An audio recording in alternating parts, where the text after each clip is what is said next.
민수기 21장 1절에서 9절의 말씀입니다.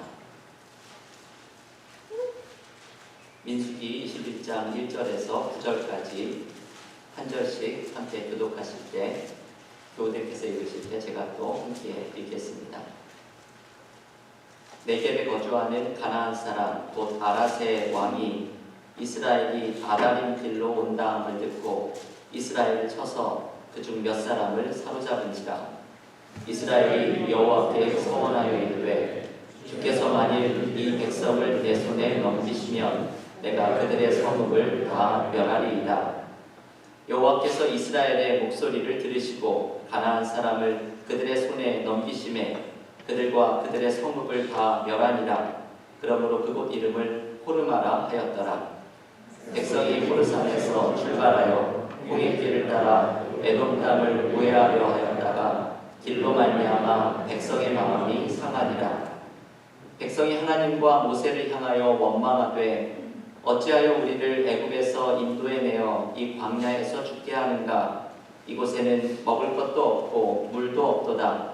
우리 마음이 이 하찮은 음식을 싫어하노라 하매 여호와께서 불뱀들을 백성 중에 보내어 백성을 물게 하심으로 이스라엘 백성 중에 죽은 자가 많은지라.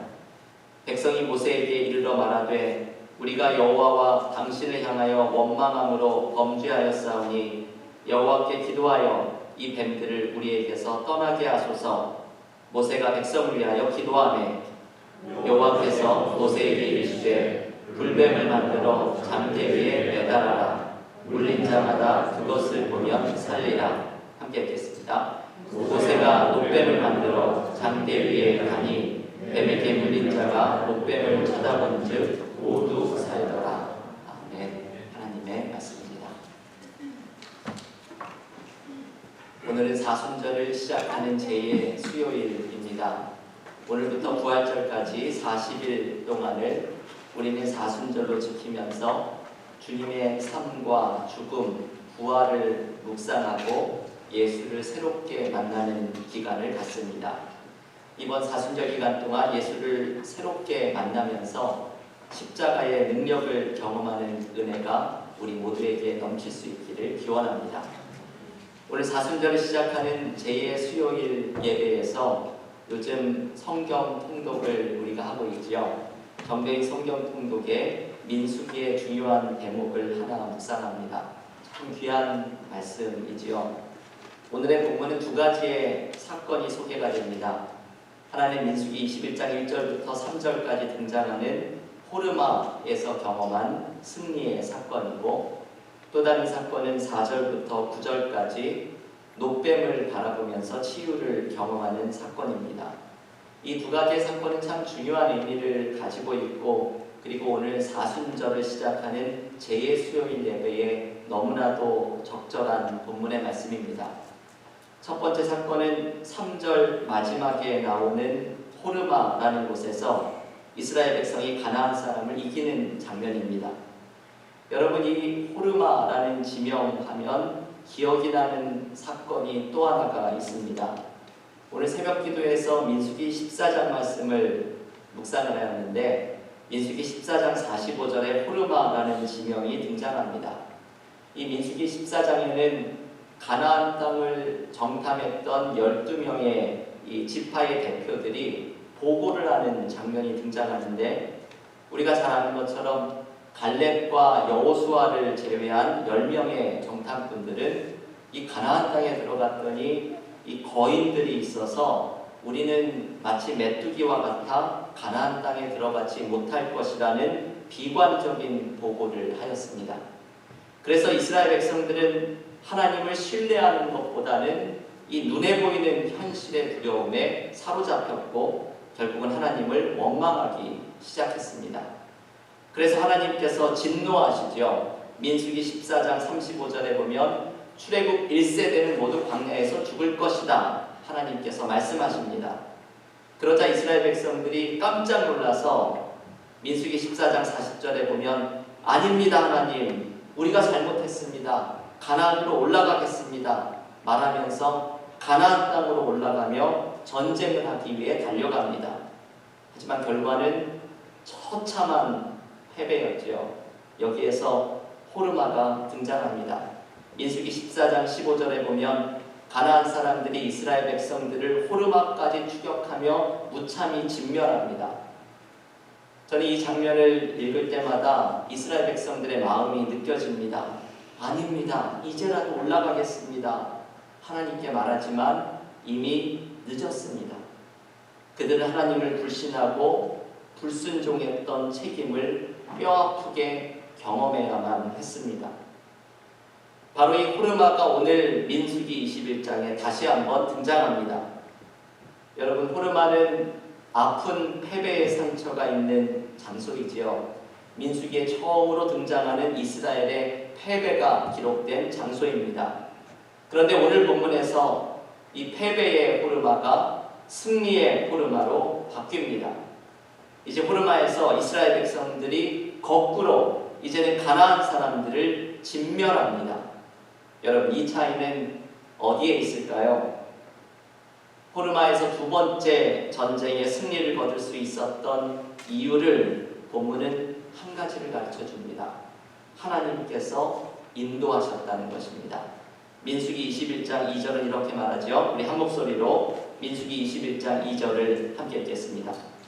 이스라엘이 여호와께 서원하여 이르되 주께서 만일 이 백성을 내 손에 넘기시면 내가 그들의 성읍을 다 멸하리이다. 아멘. 여기서 중요한 표현은 주께서 만일 이 백성을 내 손에 넘기시면 이라는 표현입니다. 이스라엘은 이제 하나님께 뜻을 구합니다. 자신이 무엇을 하려고 하는 노력을 내려놓습니다. 그리고 하나님께서 하실 일을 신뢰합니다. 이전에 민수기 14장에서의 호르마는 내가 하려는 마음으로 올라갔지만 그 결과는 비참한 패배입니다. 하지만 오늘 본문 민수기 21장의 호르마에서는 하나님께서 하실 일을 의지하며 나아갑니다. 그 결과는 하나님이 주시는 승리입니다. 결국 호르마의 메시지는 이것이지요. 나는 할 수 없다. 하나님이 하신다. 오늘 우리에게 주시는 첫 번째 메시지입니다. 여러분, 이스라엘 백성은 호르마에서, 첫 번째 호르마에서 자신이 무언가를 할 수 없는 존재라는 것을 뼈저리게 깨달았습니다. 그리고 두 번째 호르마에서 하나님께서 하신다는 것을 체험적으로 발견하였습니다. 우리에게 호르마는 하나의 상징적인 장소입니다. 내가 할 수 없고 하나님이 하신다는 것을 신뢰하며 나아갈 때 은혜를 경험하게 될 것이라는 상징적인 장소입니다. 전설적인 권투 선수 무하마드 알리에 대한 이런 이야기가 있습니다. 알리는 1960년 18살의 나이에 올림픽에서 금메달을 땄습니다. 그는 좁긴 미국을 위해서 금메달을 땄다고 자랑스럽게 인터뷰를 하였습니다.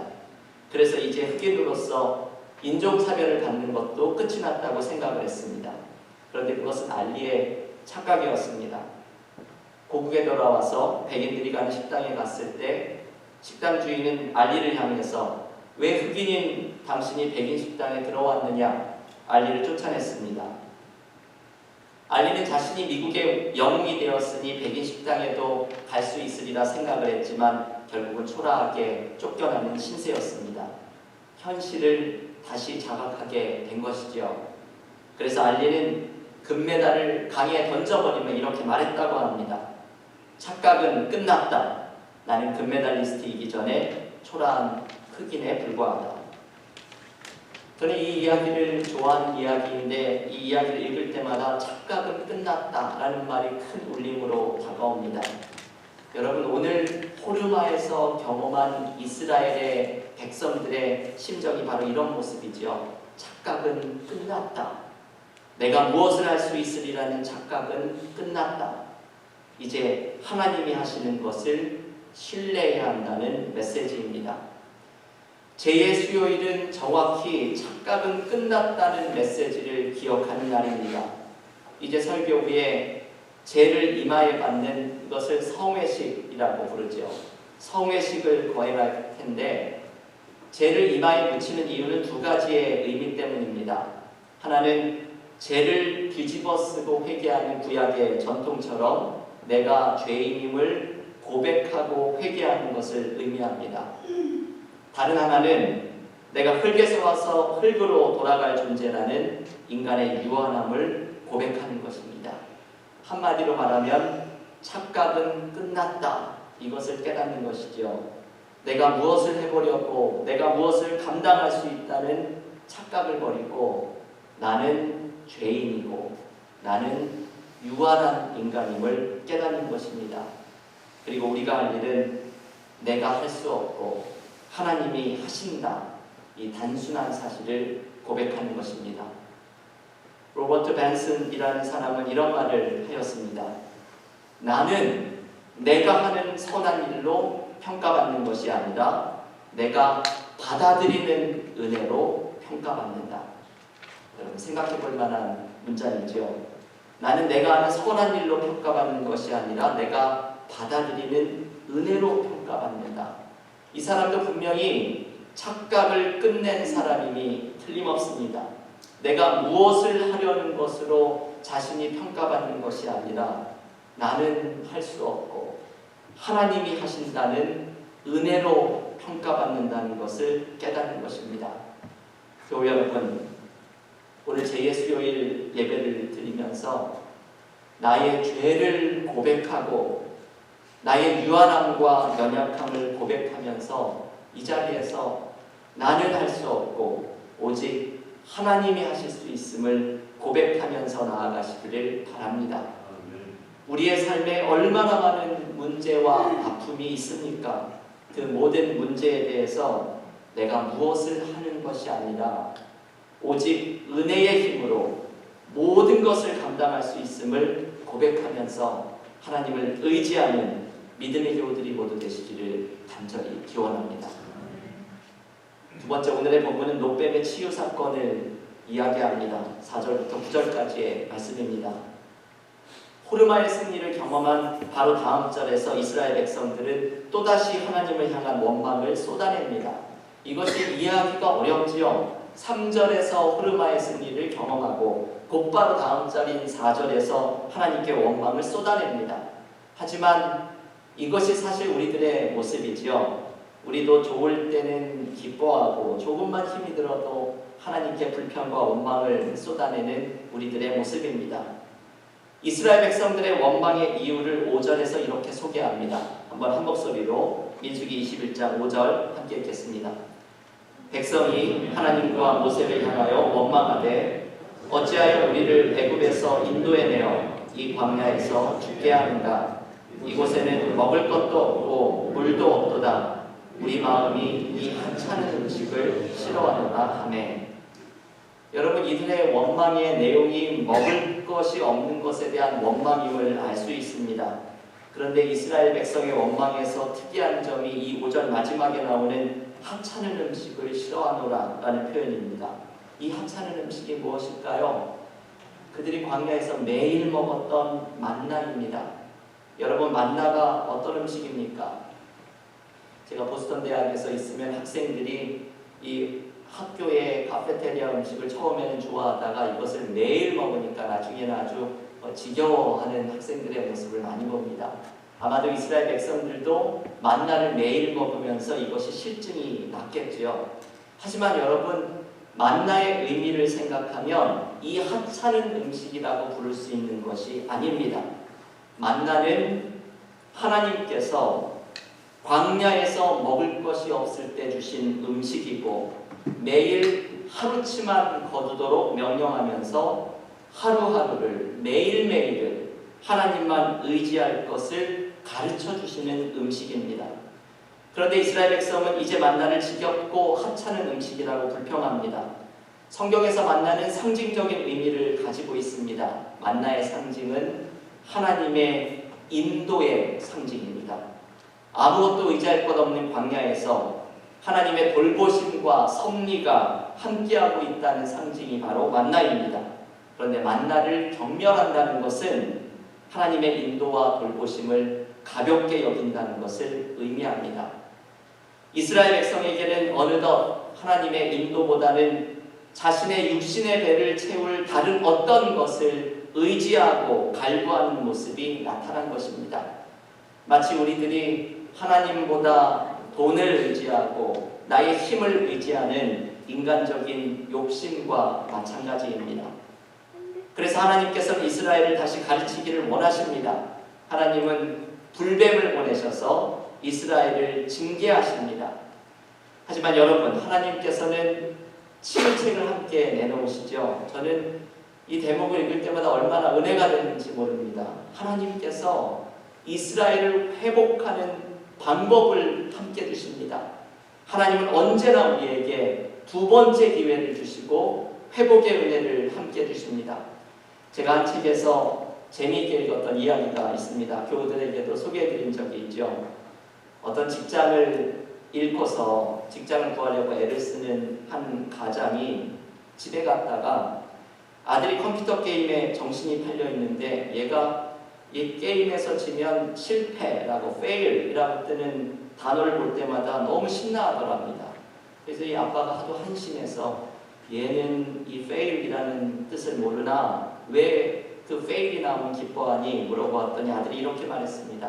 아빠, 게임에서 fail이란 단순히 끝난 것이 아니라 다시 한번 해보라는 뜻이잖아요. 새로 게임을 한 판 다시 할 수 있으니 얼마나 좋아요. 이 말을 듣고서 아빠가 깜짝 놀라면서 깨달았다고 합니다. 그래, 실패라는 말은 끝이란 소리가 아니라 다시 한번 해보라는 뜻이구나. 새롭게 시작하는 뜻이구나. 오히려 신나는 일이 맞구나 생각하면서 아들에게 상심한 마음에 큰 힘을 얻었답니다. 여러분, 우리는 실패할 때마다 이것을 기억해야 합니다. 실패는 끝이 아니라 하나님이 주시는 두 번째 기회가 있을 것이라는 사인이라고 생각해야 합니다. 오늘 본문에서 하나님께서 이스라엘 백성들에게 두 번째 기회를 주십니다. 회복의 기회를 주십니다. 그것은 모세로 하여금 놋뱀을 만들어서 장대에 매달게 하는데 이것을 바라보는 사람마다 치유를 얻는 것입니다. 여러분, 생각을 해보십시오. 사실 이것이 이해가 되겠습니까? 불뱀에 물려서 죽어가는 사람이 저 엉성하게 만든 놋뱀을 쳐다본다고 낫게 될 것이라고 말하는 것을 믿을 수 있는 사람이 있겠습니까? 상식적으로 놋뱀을 바라본다고 치유가 일어나겠습니까? 이렇게 믿겨지지 않는 쉬운 방법이 어디 있겠습니까? 너무 쉬워서 믿어지지가 않습니다. 여러분, 오늘의 포인트는 바로 여기에 있는 것이죠. 은혜는 이렇게 쉽다는 것입니다. 은혜는 그저 내가 바라보기만 하면 되는 것, 내가 무엇을 할 필요도 없고 나의 편에 어떤 조건도 요구되지 않는 그저 내가 바라보기만 하면 되는 것이 바로 은혜라는 것입니다. 나에게 무언가를 요구하는 것은 은혜가 아닙니다. 은혜는 그저 쉬운 것, 우리가 바라보기만 하면 되는 것, 그래서 이것을 우리는 은혜라고 부릅니다. 오늘 우리에게 주시는 두 번째 메시지는 바로 이것이죠. 은혜를 바라보라. 은혜를 바라보라. 장대에 매달린 놋뱀을 바라본 것처럼 은혜를 바라보는 자에게 하나님이 주시는 회복의 은혜가 임합니다. 여러분, 우리 모두에게는 하나님께서 주시는 바라보아야 할 은혜가 있습니다. 내가 무언가를 실패했을 때 하나님께서 두 번째 기회를 주시며 절망하는 우리에게 회복의 은혜를 바라볼 것을 요청하십니다. 무엇보다 우리가 바라보아야 할 은혜는 바로 십자가의 은혜입니다. 오늘 장대에 매달린 놋뱀을 요한복음 3장 14절에서 예수께서는 이렇게 말씀하십니다. 모세가 광야에서 뱀을 든 것 같이 인자도 들려야 하리니. 예수님은 이 민수기 21장의 사건을 해석하시면서 놋뱀이 십자가에 달린 예수님 자신이라고 설명하십니다.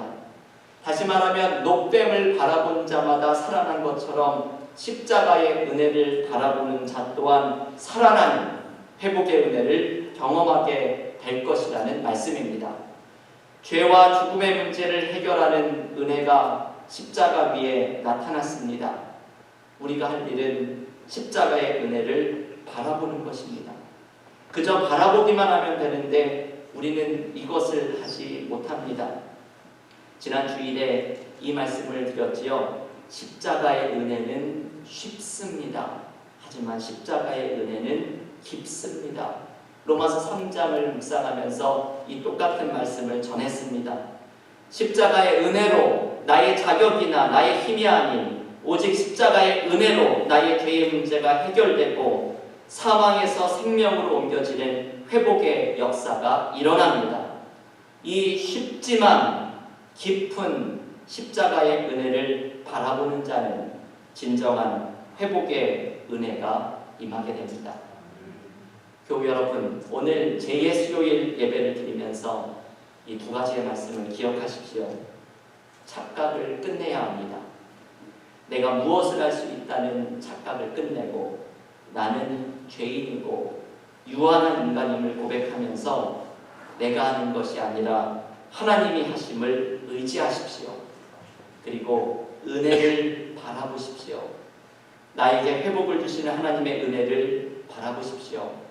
무엇보다도 죄와 죽음의 문제를 해결하는 십자가의 은혜를 바라보십시오.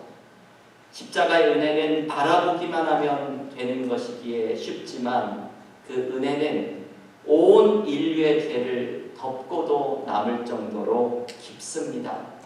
이번 사순절 쉽지만 깊은 십자가의 은혜를 바라볼 때에 주님께서 주시는 회복의 은혜가 우리 은혜와 사랑의 공동체 가운데 이 자리에 함께 예배드리는 모든 교우들 가운데 임하시기를 간절히 기원합니다.